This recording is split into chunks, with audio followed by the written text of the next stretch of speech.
కాశీ రసోనిది ఏ గడియల్లో పుట్టావేనైనా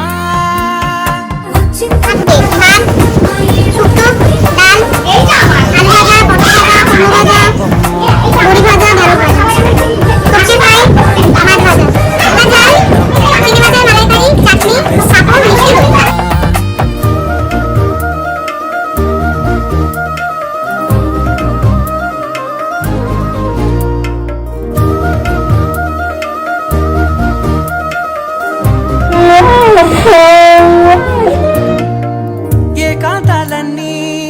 ఏకాంతం లేక ఏకరువే పెట్టాయే ఏకంగా సంతోషాలన్నీ సెలవన్నది లేక మనతోనే కొలువయ్యే మొత్తంగా స్వాగతాలు లేని ఒంట్లో ఉండలేక విరహం